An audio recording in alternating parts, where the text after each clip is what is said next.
A Arca do Concerto, parte 1.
Olhando o mapa antigo de Jerusalém, podemos ver a igreja de Santo Sepulcro, dentro das paredes da cidade.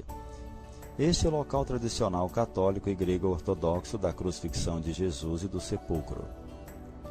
O local da igreja foi escolhido no IV século por Helena e autoproclamada mãe psicológica do imperador romano Constantino. Helena era atraída pelo local porque o templo de Vênus ficava nesse local.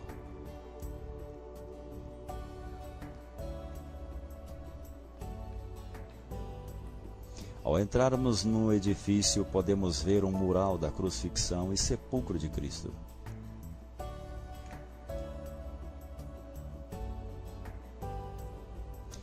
Entrando na rotunda, olhando para o alto, podemos observar a cúpula com os raios do sol no teto.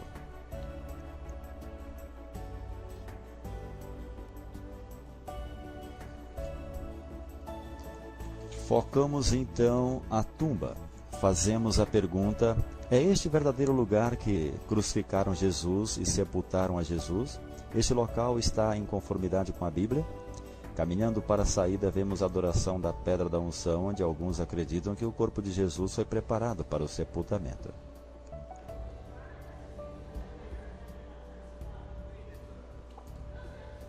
Da igreja, estaremos indo em direção norte ao portão de Damasco.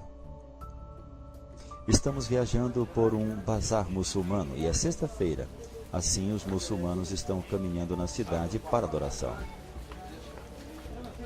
O destino é um ponto alternativo para o local de crucifixão de Jesus, um local que está fora da cidade.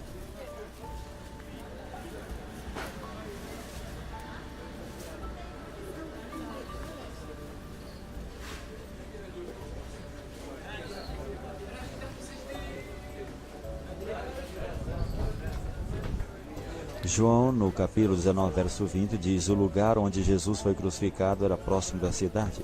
Isso nos fala que ele foi executado fora dos muros da cidade. Chegamos ao portão de Damasco, ao lado norte da cidade, e é o mais bonito dos 11 portões de Jerusalém. Estas paredes foram construídas no 16º século pelo turco otomano Süleyman I. Este mapa indica que as paredes atuais seguem a linha das paredes velhas do Templo de Jesus. Fazendo nossa caminhada pelo portão grande, vemos adoradores que entram na cidade.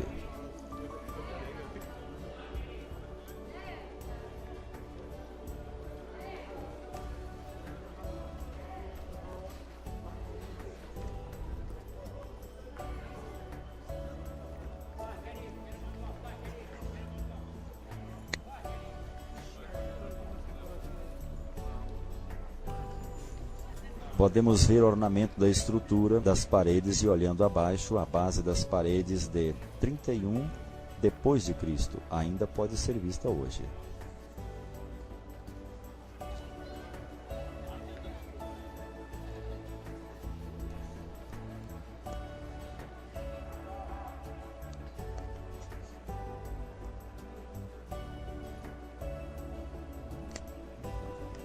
Daqui vamos em direção ao nordeste, uma distância curta, área identificada como a Gruta de Jeremias.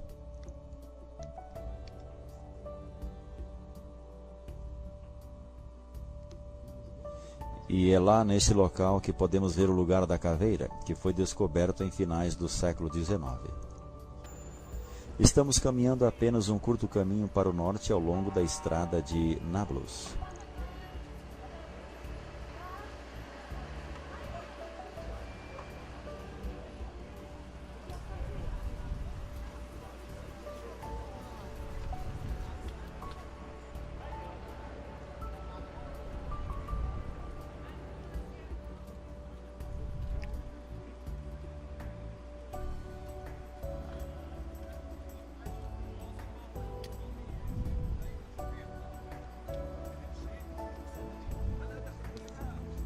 Logo retornamos para leste na rua Conrad Sick e fizemos nossa caminhada para o Jardim da Tumba.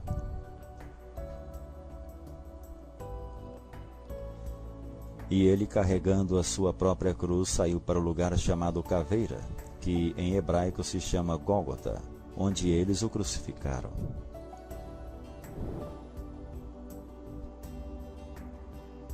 Caminhando pelo jardim, vamos a um ponto de observação da caveira.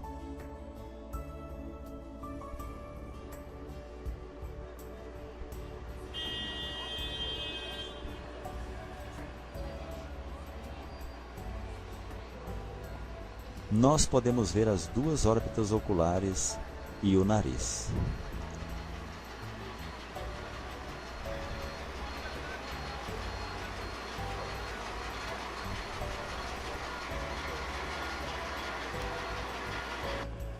Veja, os dois olhos e o nariz.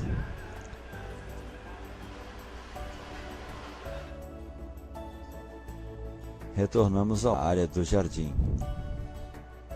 No lugar onde Jesus foi crucificado havia um jardim, e nesse jardim um sepulcro novo, em que ninguém ainda havia sido sepultado. A evidência é que esta área foi um jardim nos tempos de Jesus.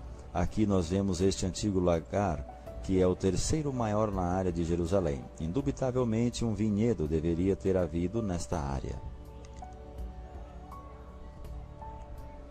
Outro elemento que indica que esta área era um jardim nos tempos bíblicos é esta antiga cisterna de água da era pré-cristã, com capacidade para 946 mil litros de água. Tem a profundidade de 9,5 metros e 9 metros de largura e 20 de comprimento. Nós podemos ter uma perspectiva do tamanho através dessa fotografia tirada de dentro da cisterna. Agora nós vamos fazer um percurso finalmente ao Jardim da Tumba, onde muitos convidados vieram para este lugar especial.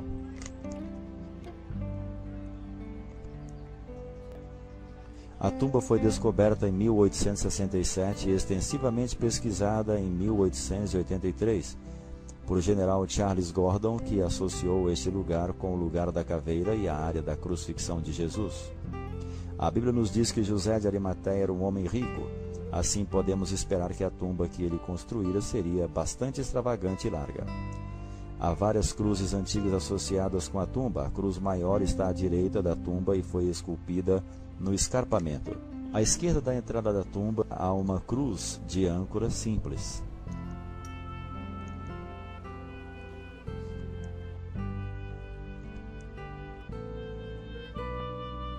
Outra característica interessante é essa depressão que fora esculpida da base da rocha pelos antigos cristãos para sentarem na borda da pedra e praticar o serviço de humilhação, ou seja, o lava-pés.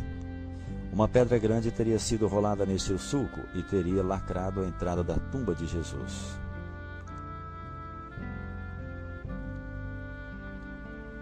E colocou no seu sepulcro novo, que havia aberto em rocha, e rodando uma grande pedra para a porta do sepulcro, retirou-se. Tornaram seguro o sepulcro, selando a pedra.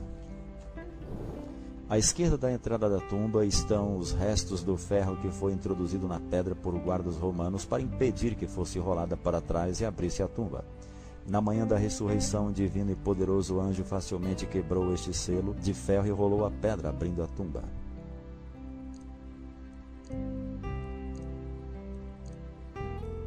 Mas levantando os olhos, notaram que a pedra, que era muito grande, já estava revolvida. A distância entre a haste de ferro e a borda da pedra à direita é de aproximadamente 4 metros. Este seria o tamanho extremamente grande da pedra que rolava neste lugar. Entrando na tumba, a primeira câmara à nossa esquerda é a câmara do choro.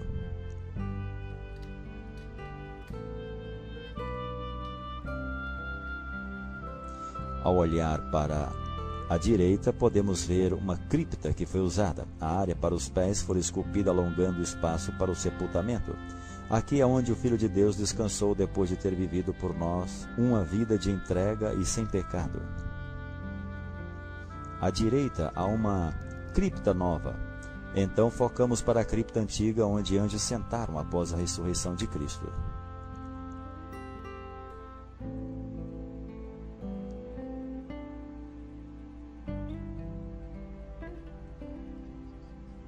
Jesus ressuscitou. Ele é nosso substituto e redentor. Louvado seja nosso Deus. No lugar onde Jesus foi crucificado havia um jardim, e nesse jardim um sepulcro novo, em que ninguém ainda havia sido posto. Por isso sabemos que o local da crucifixão estava perto de um jardim e de uma tumba, precisamente as áreas que temos agora visitado. Assim, temos o Gólgota, o local da caveira, à nossa direita, e o jardim da tumba, à nossa esquerda, e entre nós, o local da crucifixão de Jesus Cristo. Jerusalém foi construída no Monte Moriá, aparecendo aqui em azul.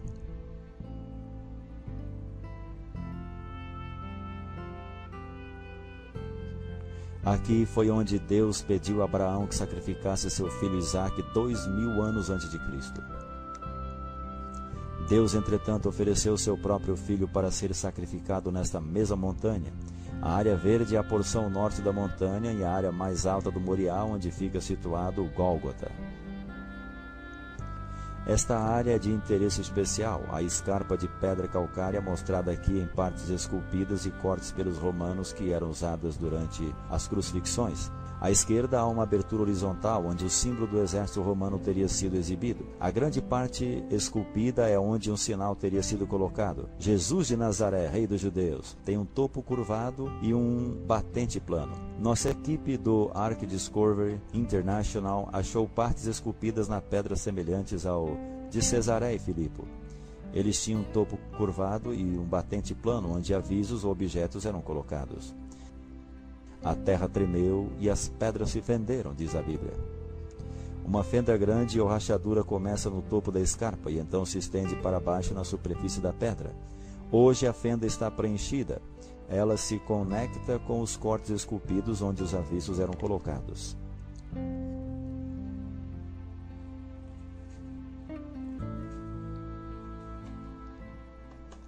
Nós agora apresentamos o material mais importante desta terra, a descoberta da Arca do Concerto, e a evidência de que ela representa. Embora não serão mostradas fotografias desta descoberta hoje, nós temos o testemunho fiel de Ron White, cuja credibilidade foi estabelecida pelas outras descobertas, que nós já vimos antes. Deus usou o Sr. White para achar as outras descobertas.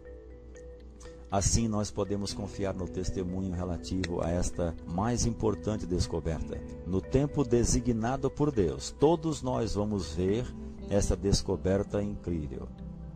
Aqui está Ron White e a Arca do Concerto.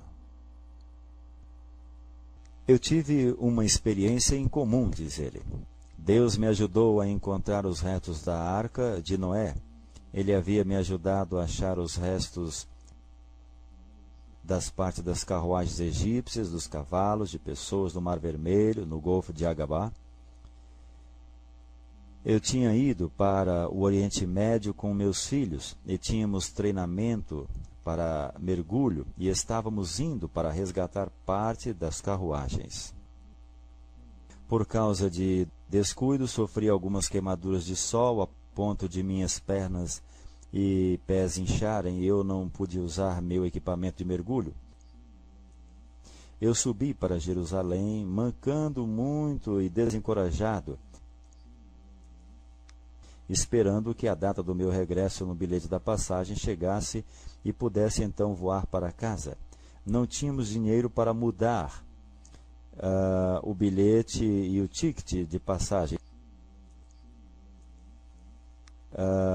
Durante esse tempo, eu andei mancando pela cidade. Bom, um dia eu conheci este arqueólogo que cuidava da área de Jerusalém, e porque ele deveria estar falando comigo, eu não tenho ideia. Eu não parecia muito apresentável e nós estávamos no albergue da juventude, dormindo com nossas roupas, e estou seguro que eu não cheirava muito bem. Talvez eu fosse afortunado bastante que ele estivesse a favor do vento ou algo assim. Nós iniciamos nossa conversa e eu lhe falei sobre a Arca de Noé. Disse-lhe como as pirâmides foram construídas e isso despertou a atenção dele.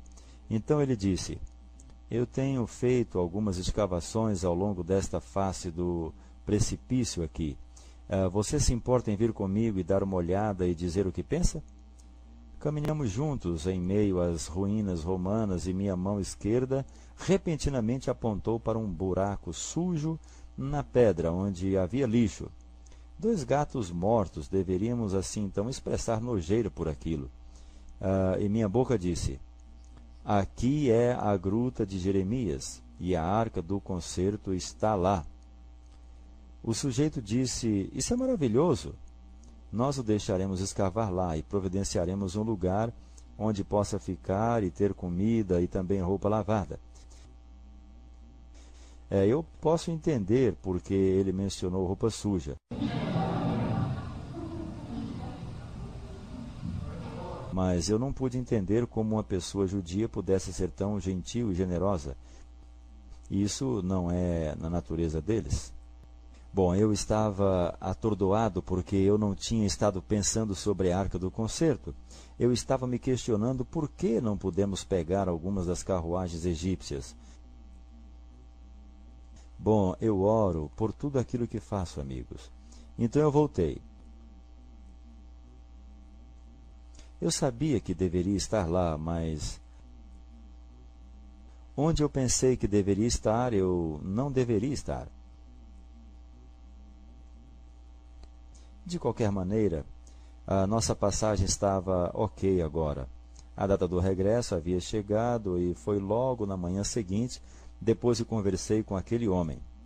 Então eu disse: isto é fantástico, eu voltarei e farei isto. Então tive que ir para casa e fazer algumas preparações. Assim eu fui para casa desejando saber por que nessa vida a Arca do Concerto pudesse estar naquele lugar. Eu li em 2 Reis, capítulo 25, onde diz que a cidade inteira estava sitiada. Assim, fui persuadido que a Arca do Concerto realmente estava naquele lugar, porque eu sabia que um pouco de força sobrenatural tinha usado o meu braço e a minha voz naquele momento. E quando isso aconteceu, eu não sabia que força natural tinha usado meu braço daquele jeito. É-nos dito que devemos provar os espíritos para ver se eles são de Deus. Nós não podemos nos lisonjear e dizer que, porque eu oro, qualquer coisa que sai da minha boca deve ser de Deus. Nós temos que conferir isso segundo a lei e o testemunho, embora isso venha de nós mesmos. O que descobri quando comecei escavando aquela parede do precipício?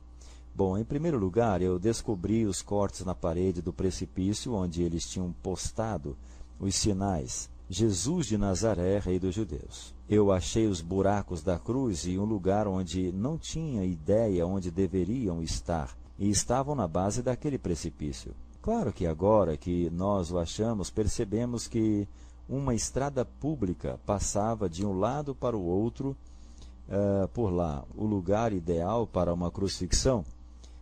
Teve que ser, então, ali. Caso contrário, os romanos provavelmente não teriam escolhido aquele lugar.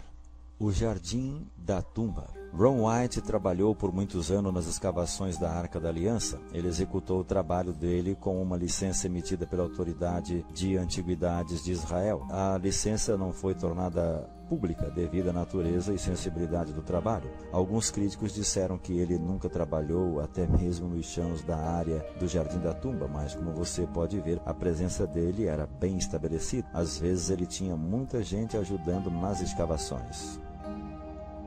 Nós sabemos que o livro apócrifo de Macabeus não é um livro inspirado, mas pode ter um pouco de informações históricas que podemos aproveitar.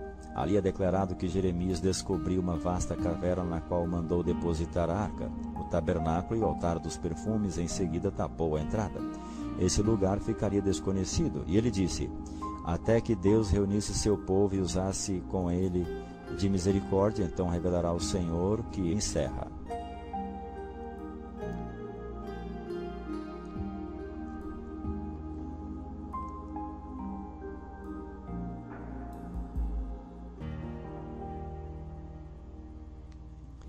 Quando Cristo morreu, a terra tremeu e as rochas foram fendidas. Uma fenda rasgou completamente a face da escarpa, atravessou o lado esquerdo do buraco da cruz e a rocha se abriu. Abaixo 6 metros, Deus providenciou a Arca da Aliança com o propiciatório. O seu trono terrestre foi posicionado exatamente ali, 600 anos antes, em 586 a.C. Quando o centurião feriu o baço de Cristo com a sua lança e provavelmente o ventrículo esquerdo para ter certeza de que estava morto antes de dar o corpo para José de Arimateia, quando ele arrancou aquela lança, as células vermelhas do sangue separadas e o soro do sangue do Filho de Deus esguicharam fora. Desceu por aquela fenda até o propiciatório. E isto ratificou o velho concerto e o novo concerto. A 4ª viagem que fiz àquela câmara estava limpa. As mobílias estavam postas em perfeita ordem. A Arca da Aliança tinha sido colocada contra a parede, no fim da caverna. O fim da caverna era um cristal bonito, radiando as cores do arco-íris. Eu sei que a nova era usa o arco-íris e os homossexuais também usam, mas Deus usou primeiro. Está ao redor do seu trono e ao redor do seu trono terrestre. Não há nenhum véu nessa organização. Assim é o templo de Deus na terra, ou o local da sua habitação.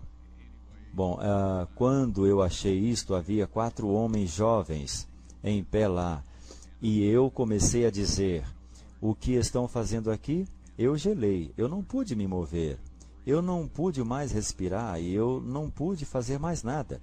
Uma das pessoas disse, nós somos os 4 anjos que têm cuidado da arca desde que Moisés pôs as pedras nela. E eles então me instruíram a montar minha câmera de vídeo com o tripé e apontar para a arca dos concertos e ergueram o propiciatório. Não sei quão pesada ela era. Eu nunca tentei erguer, mas é ouro sólido. E o anjo disse, tire as tábuas de pedra de lá. Deus quer que todas as pessoas vejam. E eu as tirei fora. Eles colocaram de volta o propiciatório em cima da Arca da Aliança. Eu retrocedi um pouco e o anjo veio e colocou as tábuas de pedra sobre uma pedra dentro da câmara. E então me ensinaram a levar a amostra de sangue do propiciatório e fazer uma análise. E eu fiz tudo o que o anjo me havia ordenado que fizesse. Muito depressa o sangue desidrata quando é sangue morto. Todo mundo sabe isto. Eles podem testar o sangue dos faraós, as múmias dos faraós. Há certas coisas que eles podem fazer, mas eles não podem fazer a contagem de cromossomo, por qualquer método que eu tenha conhecimento. As coisas mudam e eu não digo que sei tudo. Porém, não há jeito de se fazer a contagem de cromossomos de sangue de morto. Você pode fazer o DNA e algumas outras coisas, mas não uma contagem de cromossomo. E isto é feito nas células brancas do sangue. Em primeiro lugar, eu levei o sangue a um laboratório em Israel para análise. E eu perguntei a algumas pessoas com quem eu trabalhava com antiguidades, onde havia um bom laboratório, que faz trabalho bem seguro, e eles disseram que aquele tal era o melhor. Então eu levei a amostra para lá e eu disse: por favor, examine este sangue e me diga o que você pode falar sobre ele para mim. E eles disseram: sim, nós vamos fazer uma reconstituição. Vamos pôr em água salina, na temperatura do corpo, durante 72 horas, em movimento suave. Este é o trabalho deles e é fantástico. Eu disse: eu quero estar lá quando você confirmar isto. E eles disseram: tá bom. Bom, quando eu retornei, eles haviam examinado o sangue e disseram: podemos lhe dizer que é sangue humano. Eles fizeram todo o teste que poderiam fazer. E então eu disse: pegue algumas das células de sangue brancos e põe em crescimento médio e deixe em temperatura do corpo durante 48 horas. E eles disseram: não é bom, porque é sangue morto. E eu disse: por favor, faria isso para mim? E eles disseram: bom, nós vamos fazer. E então eu disse: eu quero estar aqui quando você tirar e examinar isto. Voltei lá, eles tiraram as células, puseram no microscópio e um técnico chamou outro até lá, e eles chamaram o chefe do laboratório e falavam muito rápido, um pouco de hebraico. E eles olharam para mim e lhes disseram: Sr. White, este sangue humano só tem 24 cromossomos? Todo mundo tem 46. Veja, você 23 de sua mãe e 23 de seu pai. Bom, 22 autossomos de sua mãe, 22 autossomos de seu pai. Você obtém um X de sua mãe, você pode obter um X ou um Y do seu pai. Este sangue tinha 23 cromossomos ao lado da mãe e só um cromossomo Y. Veja, a criança não poderia ter se desenvolvido se não tivesse os autossomos da mãe. Todas suas características físicas foram determinadas pelo lado da família da mãe dele, seus autossomos. A masculinidade dele foi determinada por este Y, aqui que veio de outra fonte, não um macho humano. Então eles disseram: este sangue está vivo. E então eles disseram: de quem é este sangue? Ron White, emocionado, como vocês podem ver, chorando, ele responde: este é o sangue de seu Messias.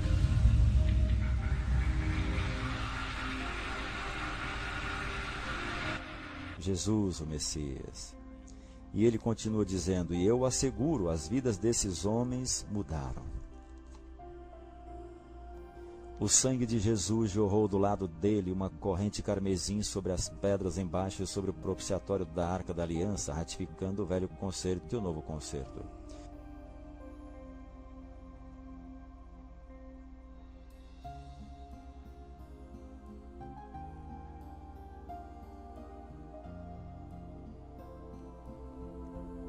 O Novo Testamento menciona o sangue escondido na terra. Este é aquele que veio por água e sangue, Jesus Cristo, não só por água, mas por água e por sangue. E o Espírito é o que testifica, porque o Espírito é a verdade. Porque 3 são os que testificam no céu: o Pai, a Palavra, o Espírito Santo.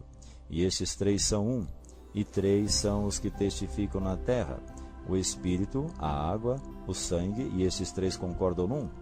Se recebemos o testemunho dos homens, o testemunho de Deus é maior, porque o testemunho de Deus é este, que deu seu Filho e testificou. Ron White continua dizendo: nesses folhetos grátis há alguns versos. Agora eu compartilharei alguns com vocês.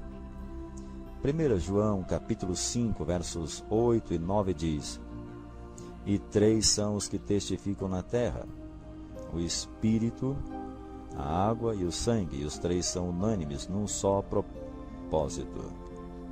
Então, no verso 9 diz: se admitimos o testemunho dos homens, o testemunho de Deus é maior. E aqui está falando do sangue da água apresentados a nossos corações e mentes pelo poder do Espírito Santo. Este é o testemunho do Pai e testemunho do seu Filho. É um caso de tribunal. Uma testemunha dá um testemunho. E aquele testemunho se torna evidência ou prova.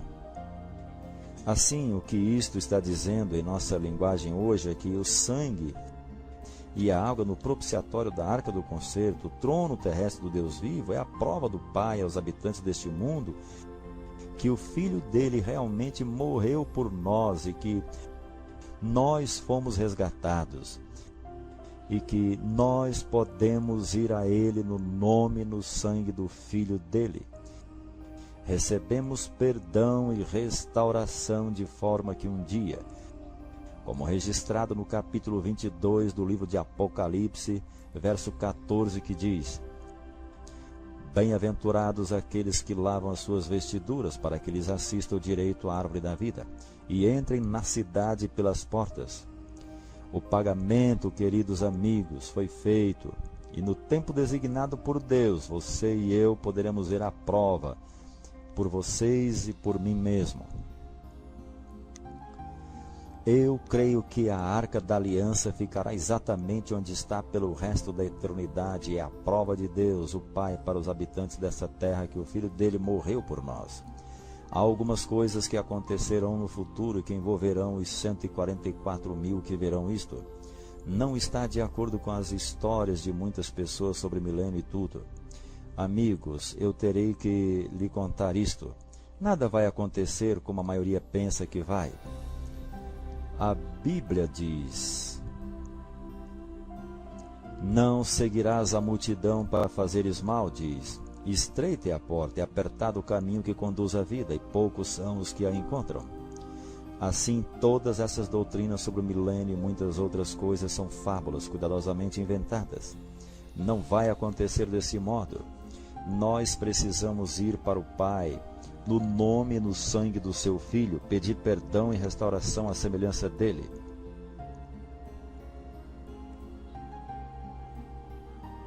Leia a Bíblia entusiasticamente, frequentemente e com oração, e Deus revelará a você o que nós precisamos saber para estarmos prontos. Mas eu não penso que a arca será tirada fora, apenas as tábuas de pedra e o vídeo.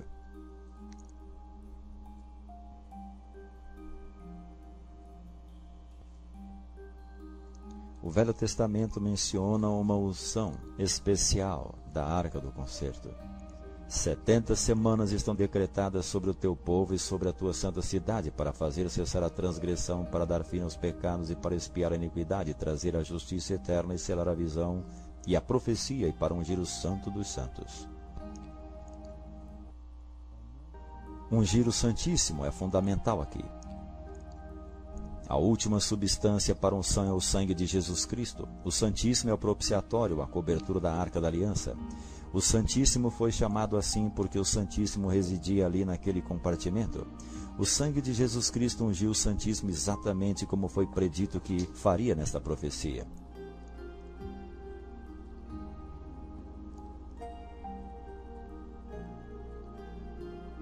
Ele nos amou e enviou o seu Filho como propiciação pelos nossos pecados. A palavra propiciação no inglês antigo significa assento de clemência. Jesus é o assento da clemência. Pelo sangue dele no assento da clemência nós temos clemência hoje e perdão dos pecados. A vida sem pecado dele é representada por aquele sangue sem pecado. Temos clemência e perdão se nós quebramos a lei e estamos arrependidos. Tomará do sangue do novilho e o espargirá com o dedo sobre o propiciatório ao lado oriental. Por centenas de anos foi lançado o sangue de touros e cabras a leste, enquanto se mantinha um lado ocidental desocupado no propiciatório. Deus estava planejando o sangue do Filho ali ser aplicado, no lado desocupado, ocidental, do assento da clemência. O teu caminho a Deus está no santuário. Nossa salvação viria através do sangue de Cristo aplicado ao propiciatório da arca. Este era desde o princípio o plano de Deus. O sangue de Cristo ungiria o propiciatório da arca com os 10 mandamentos dentro, cumprindo o novo concerto e concedendo clemência ao gênero humano. Porque há um só Deus e um só mediador entre Deus e os homens, Cristo Jesus, homem, o qual se deu a si mesmo em resgate por todos, para servir de testemunho a seu tempo. Este é um evento futuro onde todo gênero humano verá a evidência irrefutável que Jesus Cristo é o Messias. Porque a vida da carne está no sangue, pelo que vô-lo tenho dado sobre o altar para fazer expiação pelas vossas almas. O sangue de Jesus teve que ser aplicado à arca para expiação dos nossos pecados. A vida sem pecado dele estava naquele sangue, e ele reconciliou nossos pecados quando foi aplicado no propiciatório. O propiciatório tem uma moldagem de coroa com um sino significando vida, uma romã significando ressurreição. Representavam Jesus, nossa ressurreição e vida. Um dos objetos do Sr. White contribuiu para a autoridade de antiguidade de Israel e é esta romã de marfim pequena. Tem uma inscrição ao redor declarando: santidade aos sacerdotes pertencendo ao templo de Yahvé. Isto é, o único objeto publicamente conhecido do primeiro templo, o templo de Salomão. Está estampada em um selo de Israel próximo a uma imagem do templo de Salomão. A romã de marfim está à mostra hoje no Museu de Israel sob segurança.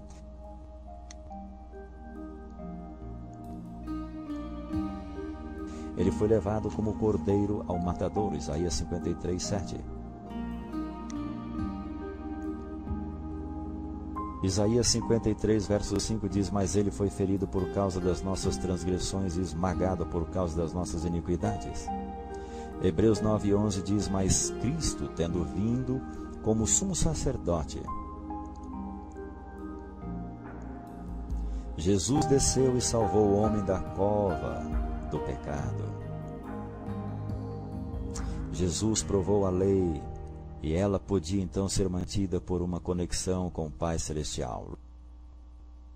Ron aqui fala: assim, as tábuas de pedra estão fora da arca do concerto, elas estão então nesta câmara, nesta borda, até onde eu sei. Mas quando for o tempo de Deus, elas serão mostradas para todo mundo. E o anjo me falou que seria depois que a marca da lei da besta fosse obrigada. Você entende isto? Você mantém a lei de Deus e você tem o selo de Deus. Se você se recusar a manter a lei do homem, então você não pode mais comprar e nem vender. Se você não pode mais obedecer à lei de Deus, então vai ter que receber a marca da besta. Você sabendo muito bem disso e seguindo adiante com isso, então você tem a marca em sua mão.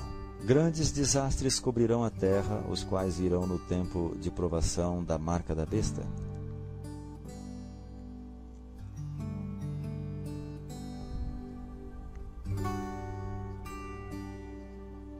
Bom, há uma grande controvérsia acontecendo hoje. As forças das trevas estão em guerra contra as forças da luz e em uma grande batalha pelas nossas almas. No futuro próximo, isso culminará com a confrontação da marca da besta. Aqui nós temos dois grupos identificados durante a lei da marca da besta. Aqui é o primeiro grupo, o dos perdidos. Não tem repouso nem de dia nem de noite os que adoram a besta e a sua imagem, e nem aqueles que recebem o sinal do seu nome. Estas pessoas receberam a marca da besta. E o próximo grupo é o dos que estão salvos. Aqui está a perseverança dos santos, daqueles que guardam os mandamentos de Deus e a fé em Jesus. Os salvos estão obedecendo os 10 mandamentos durante a lei da marca da besta, pela fé de Jesus. Eles recusaram seguir uma lei da besta e do governo que vai ao contrário dos 10 mandamentos. Eles permitiram que o Espírito Santo reinasse em suas vidas e que os tornasse vencedores e obedientes à lei de Deus. Sai dela, povo meu, para que não sejas participante dos seus pecados e para que não incorras nas suas pragas. Ron White continua dizendo: amigos, a Arca da Aliança foi achada, as tábuas de pedra estão disponíveis. Quando Deus estiver pronto, elas serão mostradas a todos os habitantes da terra. E todos serão alertados sobre o que Deus requer deles.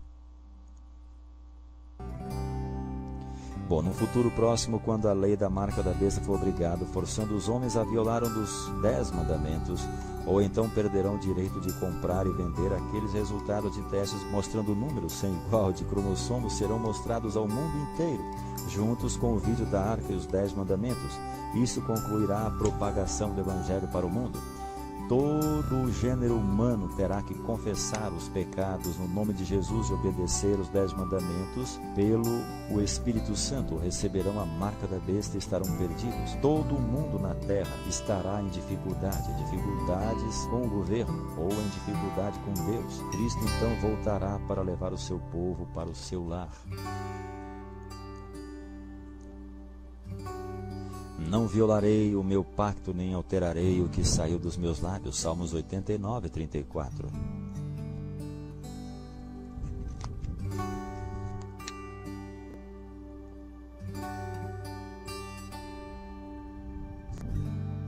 E o dragão irou-se contra a mulher e foi fazer guerra aos demais filhos dela, os que guardam os mandamentos de Deus e mantêm o testemunho de Jesus Cristo. Apocalipse 12, 17.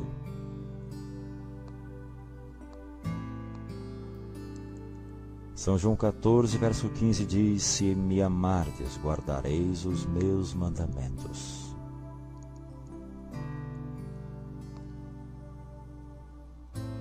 Gálatas 2, verso 20 diz: Já estou crucificado com Cristo, e vivo não mais eu, mas Cristo vive em mim. A vida que agora vivo na carne, vivo na fé do Filho de Deus, o qual me amou e a si mesmo se entregou por mim.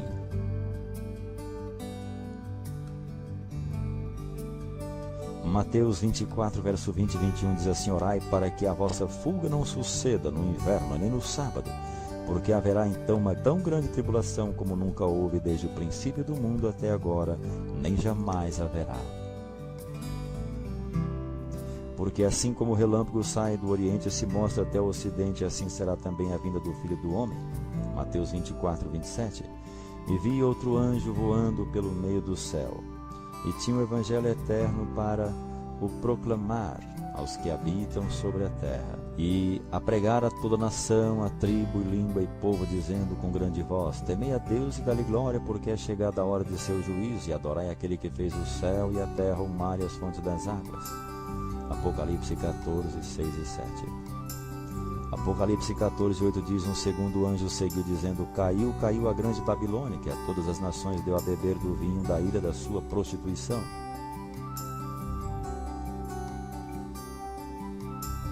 Apocalipse 14, 9 e 10 diz: Seguiu-os ainda um terceiro anjo, dizendo com grande voz: Se alguém adorar a besta e a sua imagem, receber o sinal na fronte ou na mão, também o tal beberá do vinho da ira de Deus.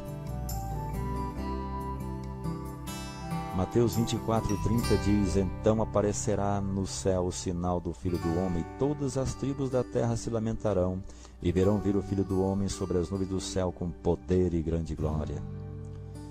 Quem é injusto, faça injustiça ainda, e quem está sujo, suje-se ainda, e quem é justo, faça justiça ainda, e quem é santo, santifique-se ainda.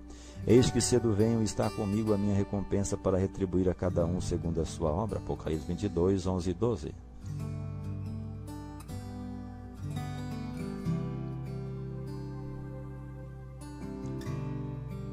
E naquele dia se dirá: Eis que é o nosso Deus, porque Ele nós temos esperado, para que nos salve. Isaías 25, verso 9. Apocalipse 1,7 diz: Eis que vem com as nuvens, e todo olho verá, até mesmo aqueles que o traspassaram. Todas as tribos da terra se lamentarão sobre ele. Sim, amém.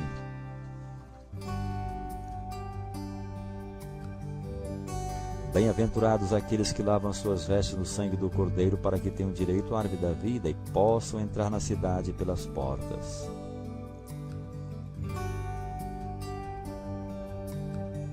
Obrigado, Jesus. Obrigado, Jesus, pelo teu amor imenso, imenso amor, amor sem igual.